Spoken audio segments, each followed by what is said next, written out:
Don't forget to like the video, share your thoughts in the comments, and subscribe to stay updated with our latest stories. The Tuesday had started like any other Tuesday, which is to say, with a quiet sort of predictability that had become the hallmark of my life since Richard passed, and the kids flew the nest. I was Carol, by the way, just a woman tending her small garden of memories and marigolds in a sleepy suburban cul-de-sac. The sun was doing that lovely late morning thing, where it filters through the kitchen window, just so, making little rainbows in the steam rising from my second cup of coffee. I'd been meaning to tackle the overflowing bookshelves in the den, a task I'd put off for, about 6 months, and had finally steeled myself for the dusty endeavor. That's when the doorbell chimed. Now, I don't get many unexpected visitors. The occasional delivery, sometimes Martha from next door wanting to borrow a cup of sugar or share the latest neighborhood gossip. So, a little flutter of curiosity stirred in me as I wiped my hands on my apron and headed for the door. Peeking through the peephole, I saw a young man standing on my porch, a book tucked under his arm. It took me a moment to place him. Tall, lanky, with that familiar shock of sandy blonde hair that always seemed to defy a comb. It was Liam, Tom, and Sarah's boy from across the street. Goodness, he wasn't a boy anymore, was he? Must be 27, 28 by now. I hadn't seen him much since he'd gone off to college. I opened the door, a smile already forming. Liam, what a surprise. Come on in. He had a shy smile, the kind that crinkled the corners of his bright blue eyes. Sarah's eyes. Hi, Mrs. Henderson. Hope I'm not disturbing you. Not at all, dear. I was just psyching myself up to battle a mountain of books. What brings you by? I stepped back, gesturing him into the hallway. The scent of old paper and lemon polish, my signature home fragrance, seemed to greet him. Mom asked me to return this, he said, holding out the book. It was an old, well-loved copy of To Kill a Mockingbird, one I often lent out. She finished it last week and, well, Mom, she gets sidetracked. I chuckled. Sarah was a wonderful woman, but focus wasn't always her strong suit. That she does. Thank you, Liam. Would you like to come in for a moment? I just brewed a fresh pot of coffee, or maybe some iced tea. It's warming up out there. The words were out before I'd really thought them through, just the old habit of hospitality. He hesitated for a split second, just long enough for me to think he'd decline. Coffee sounds great, actually, if it's no trouble. No trouble at all, I assured him, leading the way to the kitchen. Have a seat at the table. My kitchen is sunny, yellow walls a bit cluttered with canisters and recipe books. The window above the sink looking out onto my bird feeder, which was currently hosting a rather boisterous blue jay. Liam sat, placing the Harper Lee classic carefully on the checkered tablecloth. He looked a little out of place in my cozy, slightly old-fashioned kitchen, dressed in a simple t-shirt and jeans. Yet there was an ease about him, too. So, how have you been, Liam? I asked, pouring him a mug of coffee, the dark aroma filling the air. Last I heard, you were working, was it in the city? Some kind of tech thing. He took the mug with a grateful nod. Yeah, software development. It's interesting. Keeps me busy. He took a sip of coffee. This is really good coffee, Mrs. Henderson. Call me Carol, please, dear. Mrs. Henderson makes me feel ancient, I said with a light laugh. And the secret to the coffee is a cinnamon stick in the grounds. A genuine smile spread across his face then, transforming his somewhat serious expression. Carol, okay. Cinnamon, huh? I'll have to remember that. He looked around the kitchen, his gaze lingering on the photographs pinned to the corkboard by the phone, pictures of my kids at various ages, Richard and me on a long-ago beach vacation. It's nice in here. Homey, smells like my grandma's house used to. That little comment, So simple tugged at something in my chest. My own grandmother's kitchen had always been a haven of warmth and comforting smells. Thank you, Liam. That's a lovely compliment. We sat in comfortable silence for a moment, the only sounds the ticking of the grandfather clock in the hall and the distant hum of a lawnmower. I noticed his hands then, cradling the coffee mug. They were long fingered, capable looking hands, not the soft hands of a boy anymore. There were faint ink stains on his right index finger, like he'd been writing. So, did you enjoy the book? I asked, nodding towards To Kill a Mockingbird. It felt like a safe, neutral topic. His expression softened. I actually reread parts of it when Mom was done. It's been years. It's powerful. Still holds up, you know? It really does. I agreed.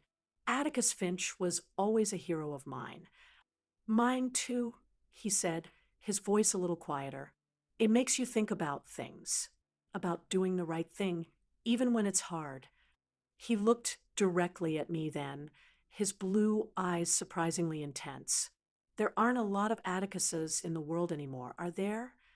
His question, so direct and a little melancholic, caught me off guard. It wasn't the sort of thing you expected from your neighbor's son, who just popped over to return a library book. It was the kind of question that usually came after a few glasses of wine with old friends, or in the quiet, searching hours of the night. And that, I suppose, was the first little tremor, the first hint that this wasn't going to be just a polite, superficial chat.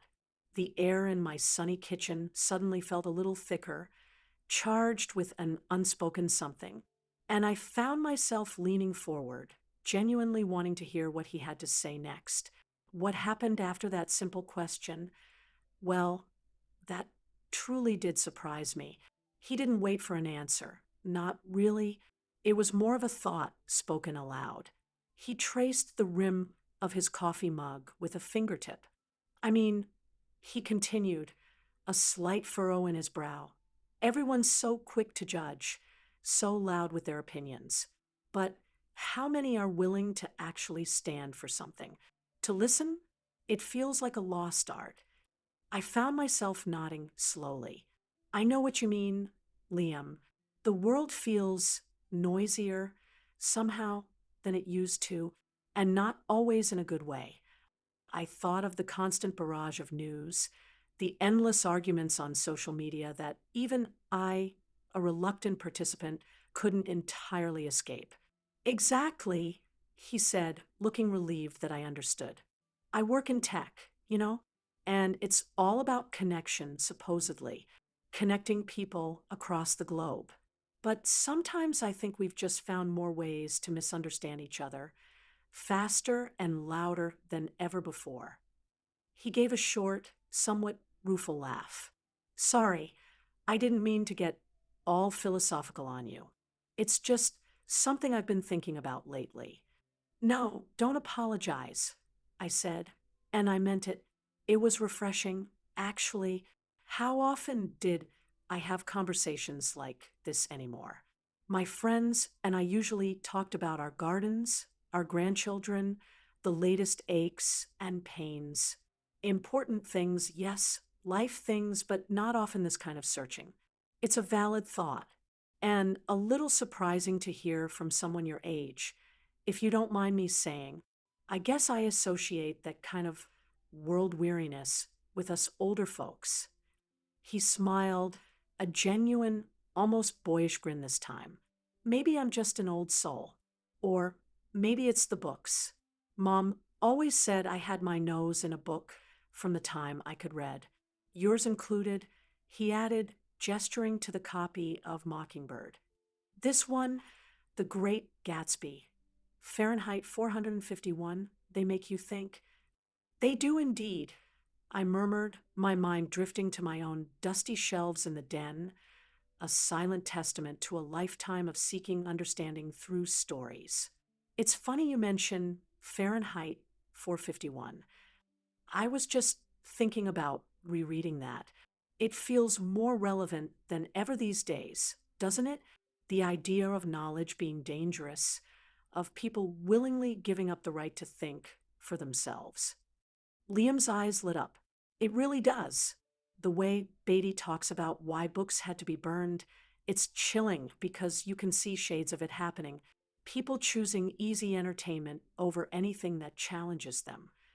He leaned forward a little, the earlier shyness completely gone, replaced by an animated passion. I actually tried to talk about it with some guys at work, and they just looked at me like I had two heads. They were more interested in the latest superhero movie or a viral video. I felt a pang of something akin to recognition, not because I discussed dystopian novels with my peers often, but because I knew that feeling of holding a thought or a passion that didn't quite fit with the people around you. It can be hard to find people who want to dig a little deeper. I acknowledged. Yeah, he said, then looked down at his mug, a flicker of that earlier reserve returning. So, uh, thanks for letting me ramble. Liam, I said gently, it wasn't rambling. It was a conversation, and a very interesting one. I topped off his coffee, and then my own. The afternoon sun had shifted, now casting longer shadows across the kitchen floor. The blue jay had flown off, replaced by a pair of chattering sparrows. Tell me, what else have you been reading or thinking about? It was a simple invitation, but it felt like opening a door I hadn't realized was closed. He hesitated for only a moment before a small smile touched his lips. Well, since you asked.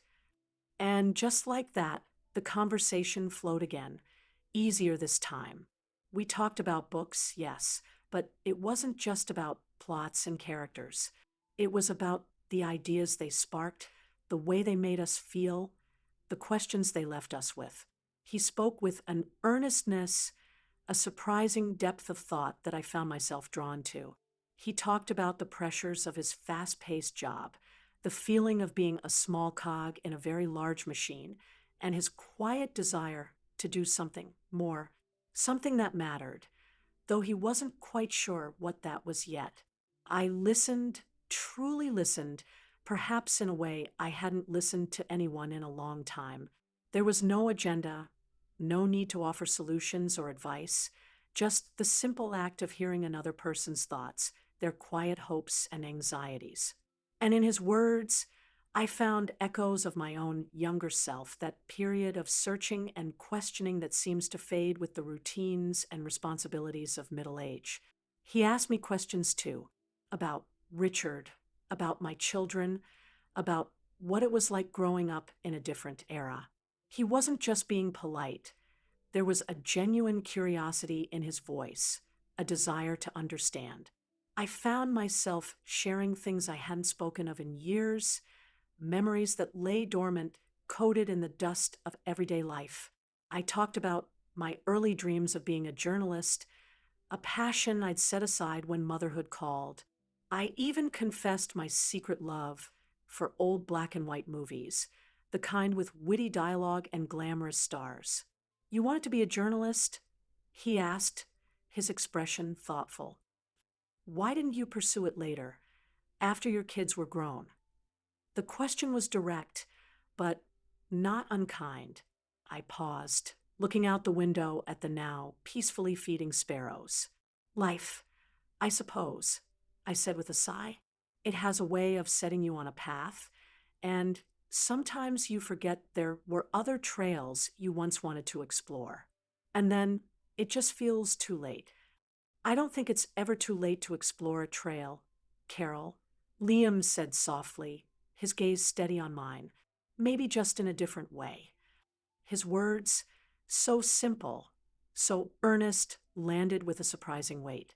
It wasn't a platitude. It felt like a genuine belief he was offering me. And in that moment, looking at this young man, my neighbor's son, who I'd only ever known as a child from across the street, I felt a connection that was as unexpected as it was profound. The shock wasn't a sudden event. No crashing cymbals or dramatic revelation. It was a quieter thing, a dawning awareness. The shock was realizing how much common ground could be found in the most unlikely of places, with the most unlikely of people. It was the surprise of being truly seen and of seeing someone else, perhaps for the first time. The afternoon was wearing on, the light outside turning golden, and I knew this conversation was something special, something I wouldn't soon forget.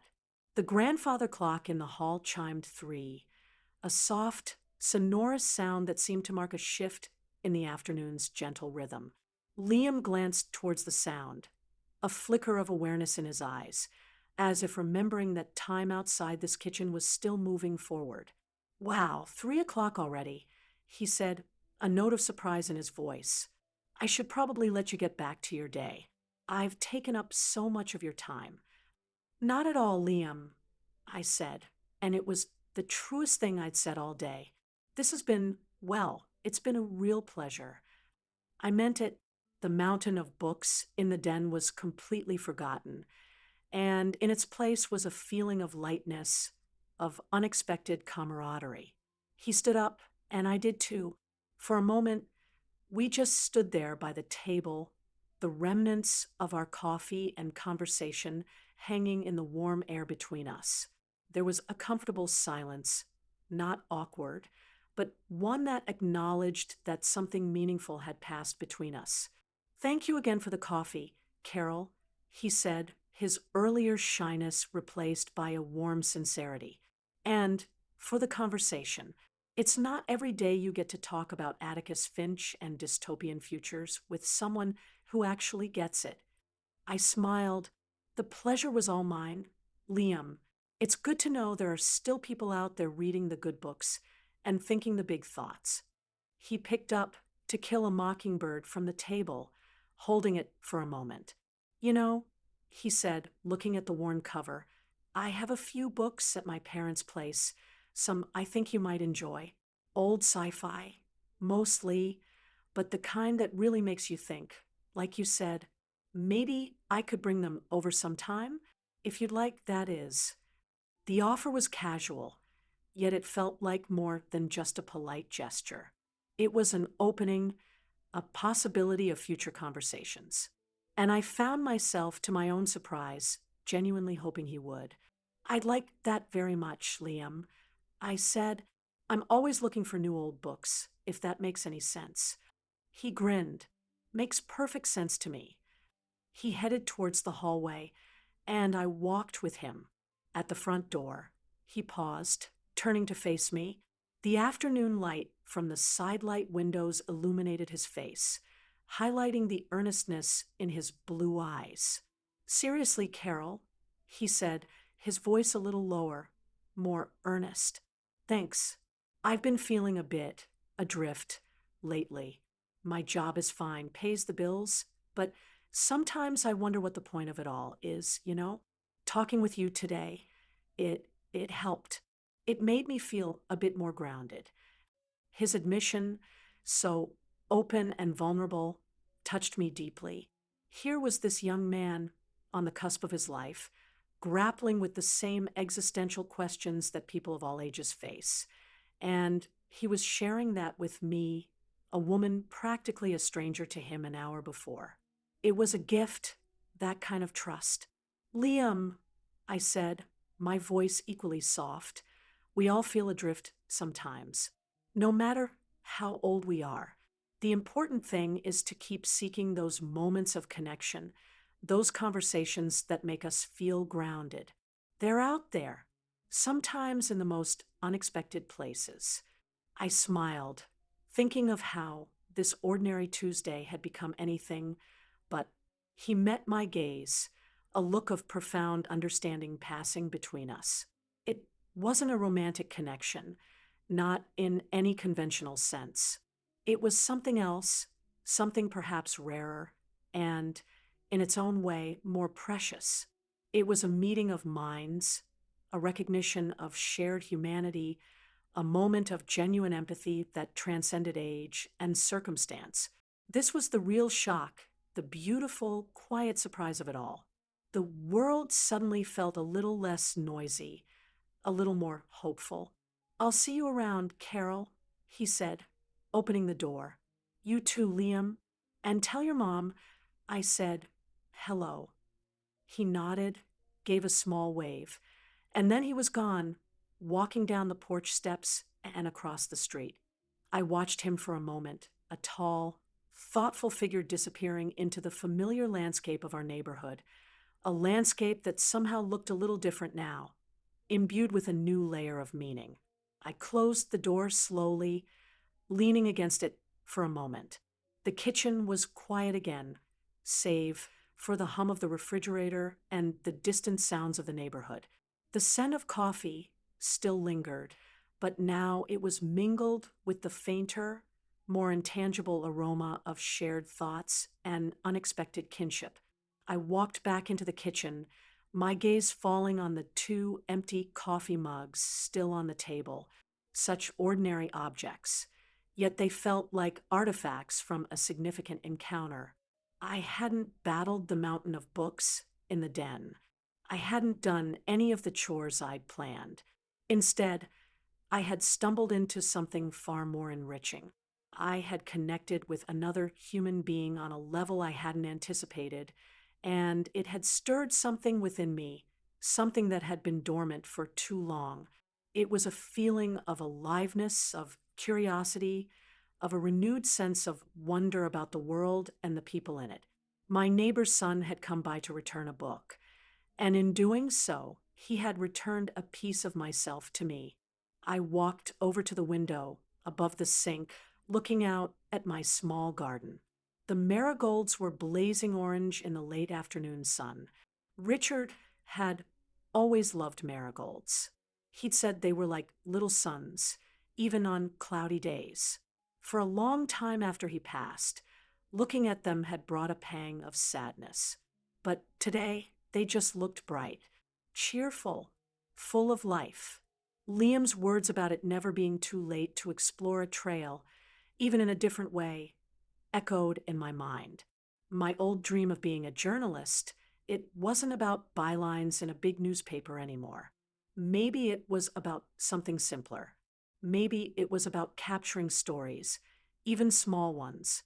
Maybe it was about paying attention, truly paying attention to the world around me, to the quiet dramas and unexpected connections that unfolded every day, even in a sleepy suburban cul-de-sac. I thought about the conversation, the ease with which we'd moved from polite C_H_T to deeper reflections. There had been no pretense, no awkwardness, just a natural unfolding. It was a reminder that genuine connection doesn't require grand gestures or dramatic events. Sometimes it's as simple as two people sharing a cup of coffee and a willingness to listen, truly listen. The initial shock I'd mentally noted wasn't about scandal or drama, but the profound realization of how easily we can misjudge or overlook the people around us, even those we see every day. Liam wasn't just Tom and Sarah's boy anymore. He was a thoughtful, searching individual with a rich inner life, someone capable of deep conversation and surprising insights. And perhaps in his eyes, I wasn't just Mrs. Henderson, the quiet widow from across the street. Perhaps he saw something more too. That evening, instead of turning on the television out of habit, I found myself pulling out an old, empty notebook and a pen.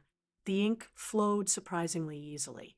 I didn't write about grand philosophies or try to solve the world's problems.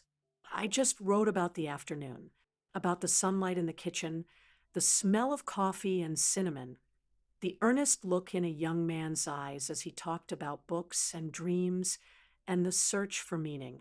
I described the way the conversation had meandered like a gentle stream, touching on unexpected shores. It felt good to write, to put those thoughts and feelings into words. It was like exploring one of those forgotten trails Liam had mentioned, not a path back to an old dream, perhaps, but a new path, one that felt uniquely my own. I realized that the personal discovery wasn't just about seeing Liam differently. It was about seeing myself differently, too. I wasn't just a collection of past roles: wife, mother, widow. I was still Carol, a person capable of new connections, new thoughts, new growth. The encounter had been brief, just a couple of hours on an ordinary Tuesday, but its ripples were continuing to spread. It had nudged me out of a comfortable, perhaps too quiet, routine. It had reminded me of the joy of intellectual companionship, the spark that comes from a meeting of minds. And it had done so with such mutual respect, such a gentle unfolding of shared vulnerability. A few days later, I saw Sarah, Liam's mom, at the grocery store. "Carol," she'd exclaimed, "Liam told me he had such a nice chat with you the other day. He really enjoyed your coffee and your company. He even said you talked about some of those serious books he likes." She beamed. "It's so good to see him connecting with people. He can be a bit reserved, you know?" I smiled. "He's a wonderful young man. Sarah, you and Tom did a great job." And I meant it. He was a testament to the fact that thoughtfulness and depth weren't lost qualities. The world might be noisy, as I'd said to him, but there were still quiet places, quiet conversations where real understanding could be found. My little kitchen had been one of them that Tuesday afternoon. I didn't know if Liam would bring over those sci-fi books he'd mentioned. It didn't really matter in the grand scheme of things. What mattered was the experience itself, the unexpected gift of that afternoon. It had been a reminder that life, even in its quieter chapters, could still hold surprises, still offer moments of profound connection and personal growth. It had shocked me, yes, but in the best possible way. It had woken me up a little, reminded me to keep my own doors and my mind open, and for that, I was incredibly grateful.